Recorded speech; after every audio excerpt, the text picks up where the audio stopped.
The sunset fell over the South African savannah, painting the ancient baobab trees in gold. But for Arya, the world was only a silent and cold night. In a hidden corner of the wild reserve, the lion cub lay motionless, her cloudy blue eyes reflecting no light. Arya was not just born blind.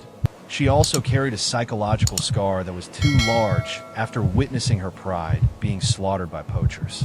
Fear turned into a fierce isolation. Arya refused all help, wasting away from hunger and always ready to growl violently at anyone who tried to touch her. Jack, the reserve manager, stood by the door with a face marked by deep worry. He knew that time for Arya was running out. If he could not get her to eat again, death was inevitable.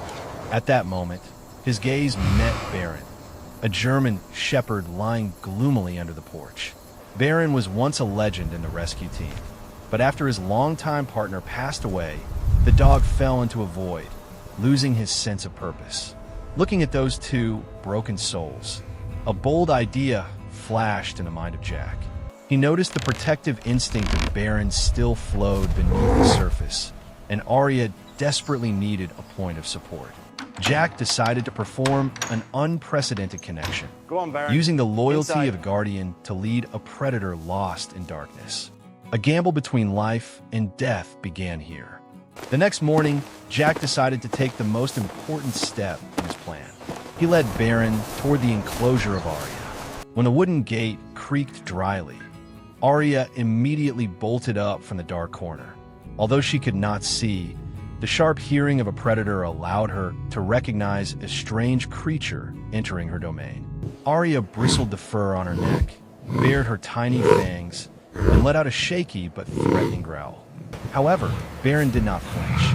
With the experience of a professional rescue dog, Baron understood that the aggression was only a mask for extreme fear. Instead of barking back, the German shepherd slowly sat down, kept a safe distance, and made soft, low whimpering sounds as a peaceful greeting.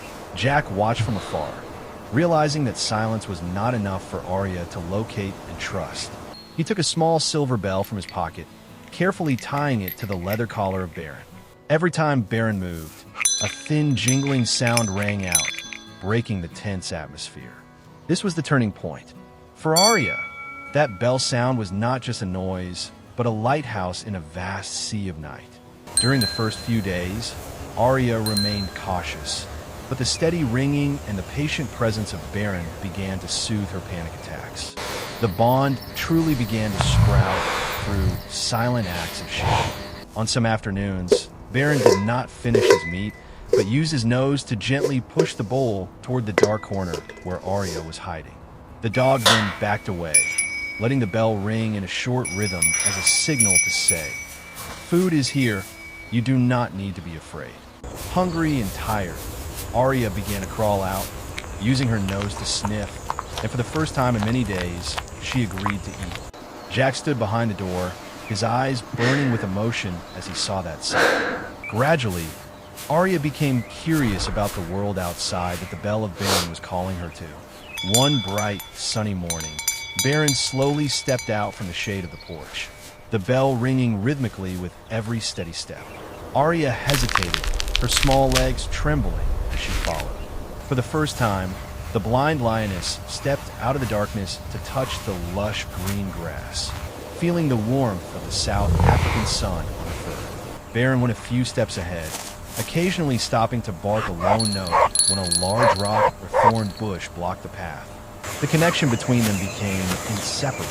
Baron taught Arya how to read the world not with eyes, but with smell and hearing. Baron became the guiding eyes, while Arya began to consider this four-legged friend her only anchor in life. Under the baobab tree, the image of an old dog and a lion cub curled up together became a symbol of hope at the reserve. Arya was no longer a lonely wild beast. She had found a family, a teacher, and a reason to keep surviving. The South African sky, usually peaceful, suddenly changed its mood. Dark clouds, heavy as lead, rolled in, completely hiding the sun. A massive storm unexpectedly hit the savannah with violent power. For a blind animal like Arya, the storm was not just rain and wind, but a sensory torture. The roaring thunder caused her sensitive hearing to become completely scrambled, and the lightning strikes across the sky made Arya extremely panicked. In a frenzy of fear, Arya lost her direction. She broke her instinct to stay still and began running wildly through the white curtain of rain. Her small legs tripped and then stood up again until Arya slipped and fell into a dry stream that had turned into a red muddy torrent due to flash floods. The silver bell of Beren was drowned out by the whistling wind, but the instinct of a rescue dog can never be extinguished. As soon as he noticed Arya disappeared in the rain, Beren dashed off like an arrow. The old dog forgot the joint pain that haunted him whenever the weather changed, and forgot the danger of the rushing water. Beren found Arya as she was struggling in the middle of the rapid current, her small paws trying to cling to a rotten branch.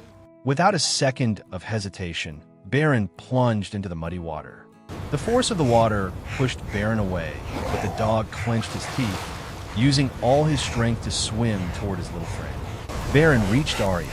The shepherd dog did not bark because water flooded his mouth. He only used the strength of his powerful jaws to bite firmly into the thick neck skin of Arya, an action that lion mothers often use to move their cubs.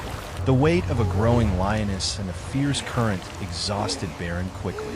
A large log, floating freely in the flood, suddenly hit the ribs of Beren. The collision caused the dog agonizing pain, and one of his back legs hit an underwater rock and snapped. However, Beren still did not let go of Arya. With an iron will, the old dog used his remaining 3 legs, both swimming and pushing, gradually bringing both of them to a high mound on the bank before the current could sweep them into the abyss. As the storm gradually subsided, Jack and the rescue staff spread out to search with heart-wrenching anxiety. Finally, under the dim light of flashlights in the night, they found a scene that made everyone fall silent with emotion. On the slippery mud bank, Beren lay collapsed from exhaustion, his breath ragged and his back leg completely deformed. Beside him was Arya. She was no longer panicked. Arya was curling around the soaked body of her old friend, using her warmth to keep Beren warm and constantly licking the wounds on the body of the dog. The silver bell on the neck of Beren was now filled with mud and no longer red, but his sacrifice had written a grand melody about him. Jack gathered both of them into his arms, feeling their heartbeats merging into one rhythm of life. Beren had used his whole life to protect his eyes, and from that moment, Arya understood that in this world, there's a light even more brilliant than the sun. It is the absolute trust in a companion. 5 years passed like a blink of an eye on the vast savannah. Arya was no longer the weak lion cub of the past, but had grown into a majestic lioness, weighing over 200 kilograms with powerful muscles hidden under her golden fur. Although her eyes still bore the cloudy blue of darkness, the way Arya moved radiated an incredible confidence. She no longer needed the silver bell to walk every day. Her hearing and smell had reached a masterful level, allowing her to feel every tiny movement of the grass or the direction of the wind. However, the silver bell still sat there on the neck of Beren as an eternal symbol of faith. In contrast to the flourishing of Arya, time cruelly took away the health of Beren. The German shepherd had now entered his twilight years. His face turned white and his eyes started to dim due to cataracts. The injury from the flood years ago made Beren walk with a slow limp. Beren was no longer the pioneering guide, but became a quiet old friend who liked to lie in the sun under the baobab tree, listening to the breath of the savannah. One afternoon, when Jack had to leave the reserve to collect more supplies, an unintended incident occurred. A pack of hungry hyenas, always lurking around the edges of the reserve, discovered a gap under the fence caused by a landslide. They were ruthless opportunists. Seeing the old dog, Beren, lying alone, without the protection of humans, the pack of 5 hyenas began to scream. Their wild, haunting laughs rang out, signaling a bloody attack. Beren tried to stand up, his legs trembling and his teeth no longer sharp, but he still bared his fangs and growled, determined to keep his dignity as a guardian until his last breath. Just as the lead hyena was about to lung at the throat of Beren, a sound shook the entire space. It was not a bark, but a world-shaking roar of a true monarch. Arya appeared from behind the bushes, fast as a golden lightning bolt. Even though she could not see the enemies with her eyes, Arya located the hyena pack with precision down to the millimeter through their breathing and their foul smell. She stood right in front of Beren, her massive body like an immovable wall. The hyenas were stunned. They had never faced a lion with such powerful killing intent.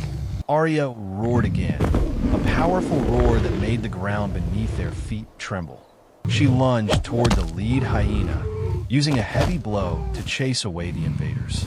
Realizing they had no chance against the wrath of the king of the jungle, the hyenas tucked their tails and fled in chaos through the fence gap. When silence returned, Arya immediately softened, returning to her usual gentle self. She turned to Beren, using her large head to gently nuzzle the chest of the old dog, making low purring sounds as if to comfort. "Do not be afraid. Now it is my turn to protect you." Beren licked the nose of Arya, his dim eyes filled with immense pride. Jack returned and stood still as he witnessed that scene through the surveillance camera. He realized that, in the world of Arya and Beren, weakness is never the end, because they had learned how to borrow the strength of each other to write a new definition of survival. The law of time is something that no friendship can delay. On a brilliant sunset afternoon, when the South African sky was dyed with the most magnificent shades of purple and orange, Beren took his last breath. The old dog passed away peacefully under the shade of the ancient baobab tree, his head resting on the steady paws of Arya, as if falling into a long sleep after a devoted journey of guardianship. Jack stood silently from a distance. He could not hold back his tears when he saw that Arya did not scream or panic. The grown lioness just stayed silent, using her large nose to sniff the last remaining warmth on the fur of her best friend, then gently placed her chin on the back of Beren, the way they used to sleep together for all those years. Jack buried Beren right under the tree where the two friends used to lie. He placed a few keepsakes inside the small grave, but kept the silver bell that had worn down over the years. In the following days, Jack feared Arya would fall into depression, becoming the isolated and hopeless blind lioness of the past again. But Arya surprised him. She did not collapse. Instead, she stood dignified before the grave of Beren every morning, facing her face toward the rising sun with a strange calmness. Beren had taught her not only how to see the world with her heart, but also how to be strong to live on for the one who had passed. One morning, the reserve received a new member, an orphan lion cub just rescued from a trap. The little one was shivering and full of fear, huddling in the iron cage, just like the image of Arya 10 years ago. Jack was confused about how to soothe the small animal when Arya slowly approached. The silence covered everything. Jack held his breath to watch, his hand gripping the silver bell of Beren in his pocket. Arya came close to the cage. She made low purring sounds that were powerful, yet incredibly gentle. To the amazement of Jack, Arya used her nose to nudge the cage door open, then gently licked the top of the head of the small lion. The miracle happened once again. The lion cub, which was panicking, suddenly calmed down when it felt the warmth and protection from the blind monarch. Arya began to lead the small lion out toward the grassland. Her steps were dignified and confident, as if every corner of this savannah was already memorized in her mind. Jack smiled, tears falling again, but this time they were tears of happiness. He stepped forward and gently tied the old silver bell to the neck of Arya. The familiar jingling sound rang out again in the quiet space of the reserve. Now, Arya was the new guardian, the guiding eyes for other lost souls. That bell sound was no longer a signal for Arya to follow, but the sound of hope that she spread to the world. The silhouette of Arya stood proudly on the high rock peak, the silver bell sparkling under the brilliant sunlight, beside the small lion looking up at her with absolute trust. Now, the bell was no longer the sound of guidance, but the voice of a soul that had found the light. Perhaps as people often say, eyes become useless if our souls are blind. but love always has its own eyes to see through all the darkness in the world.